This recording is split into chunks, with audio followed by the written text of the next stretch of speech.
নমস্কার, Manas food diary থেকে আমি আশিস কণা। আজকে করে দেখাবো এগ মশলা কারি। আপনারা রুটি, পরোটা বা গরম ভাতের সঙ্গেও খেতে পারেন। রেসিপিটা একটু অন্যরকম, সাধারণত ডিমের কালিয়া বা কারি এরকম নয়। তো কীভাবে আমি এগ মশলা কারি করি সেটা দেখাচ্ছি। তো প্রথমে একটা আমি তড়কা প্যান নিয়েছি, ভাজা মশলা চাই সেটা আমি একটু রোস্ট করে নেব। দেখুন কী কী নিয়েছি। সামান্য আছে গোটা ধনে, জিরে আছে, দুটো ছোটো এলাচ আছে, এক টুকরো জয়ত্রী আছে, আর এক টুকরো জায়ফল আছে। এটা হালকা করে রোস্ট করে নিতে হবে। প্রথমে মশলাগুলো একে একে দিয়ে দেবো। প্রথমে ধনেটা দিয়ে দেবো, ধনেটা একটু গরম হবে। তারপর দিয়ে দেবো গোটা জিরেটা,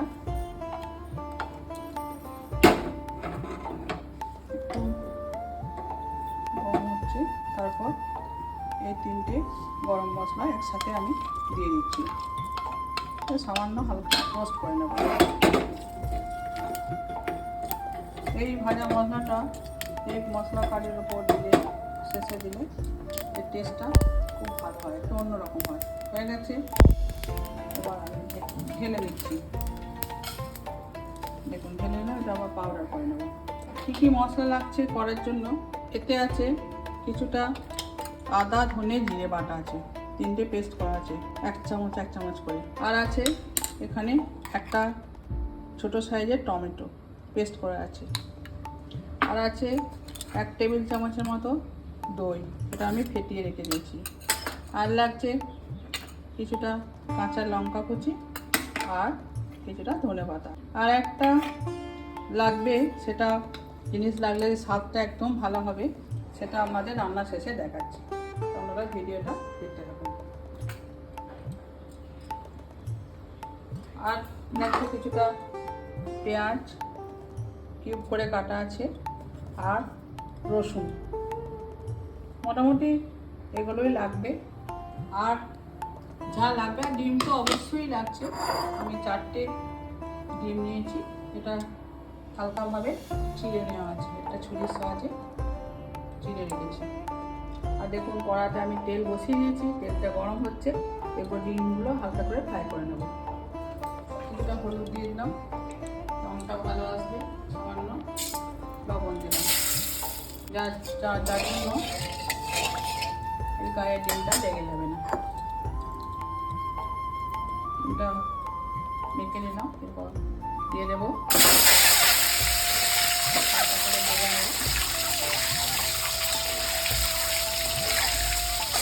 ডিম ভাজার সময় একটু কাশ্মীরি লঙ্কা গুঁড়ো দিলাম, কালারটা ভালো আসবে।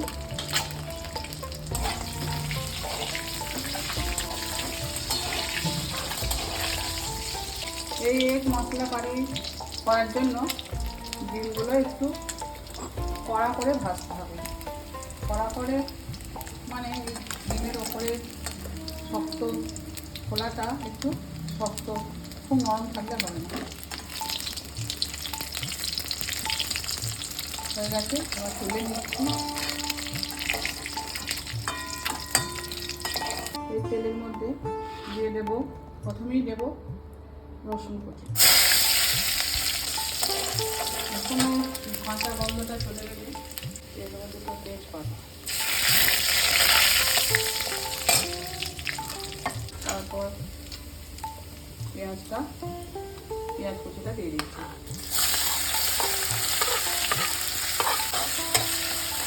পেঁয়াজটাকে লাল লাল করে ভাজতে হবে। এরপর আদা, জিরে আর ধনের যে পেস্টটা করে রেখেছি এটা দিয়ে দিচ্ছি। এটা পেঁয়াজটা যখন লাল করে ভাজা হবে তারপরে এটা দেবেন আপনারা। একটু আদা জিরে একটু কাঁচা গন্ধটা চলে যায়, লাল লাল করে একটু ভাজা হবে। তারপর এর মধ্যে দিয়ে দিচ্ছি টমেটো পেস্টটা।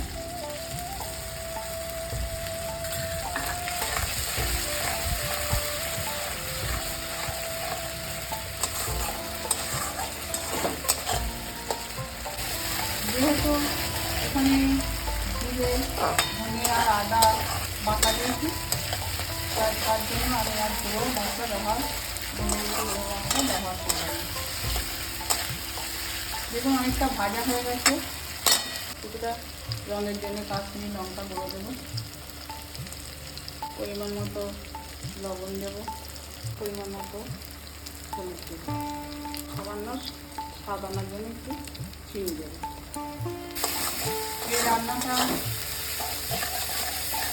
একবার বাড়িতে আপনারা করে দেখবেন, রুটি কিংবা ভাতের সঙ্গেও খেতে ভালো লাগে। কিছুটা মশলা ভাজা হয়ে গেছে, কিছুটা মানে অনেকটাই মশলা ভাজা হয়ে গেছে। তেল ছেড়ে দিয়েছে, এরপর কাঁচা লঙ্কাটা দিয়ে দিচ্ছি, কুচিয়ে রাখা কাঁচা লঙ্কাটা।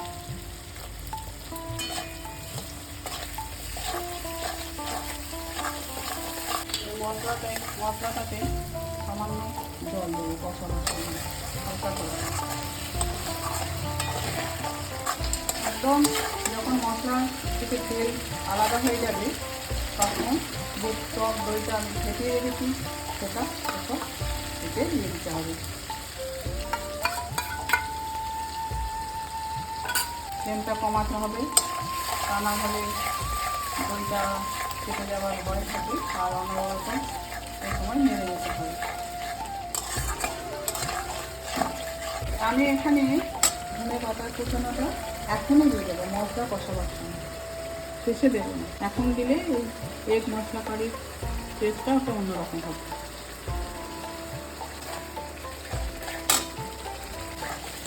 আবার একটু চাপা দিয়ে দেবো, মশলাটা একটু চাপা দেবো। দেখুন ঢাকনাটা খুলছি, মশলাটা ভালোভাবে রেডি হয়ে গেছে, কষানো হয়ে গেছে, একদম তেল আর মশলা আলাদা হয়ে গেছে। এরপর পরিমাণ মতো জল দিয়ে দেবো, খুব বেশি জল দেবো না, অল্প করে জল দেবো।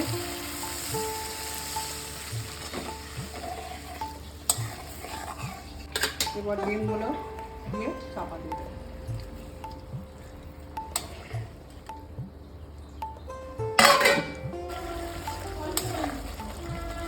রান্নাটা খুলে যখন রান্না হয়ে গেছে, একদম গ্রেভিটা খুব বেশি নেই, এরকম এতটা পরিমাণ গ্রেভি আপনারা রাখবেন।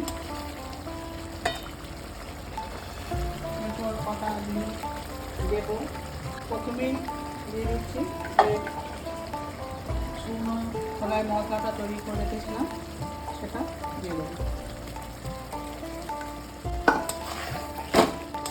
আর একটা আপনাদের বলেছিলাম যে সবের শেষে যেটা দেব, এই এক মশলা কারির টেস্টটা একদম পাল্টে যায়, সেটা হলো ম্যাগি মশলা। এটা একদম শেষে দিতে হবে।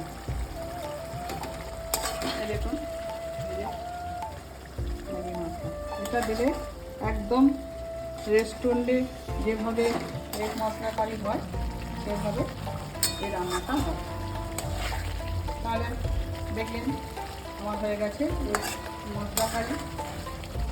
খুবই সামান্য উপকরণ দিয়ে আমি বাড়িতে রেস্টুরেন্টের মতো করে দেখালাম। আপনাদের এই রেসিপিটা কেমন লাগলো অবশ্যই কমেন্ট করে জানাবেন। আশা করছি আপনাদের এই রান্নাটা খেতে খুবই ভালো লাগবে। আর যদি ভালো লাগে সবাই আমাকে কমেন্ট করে জানাবেন কেমন লাগলো। সবাই লাইক শেয়ার সাবস্ক্রাইব করবেন যদি ভালো লাগে আমাকে বা আমার রান্না। সবাই ভালো থাকবেন, সুস্থ থাকবেন। নমস্কার।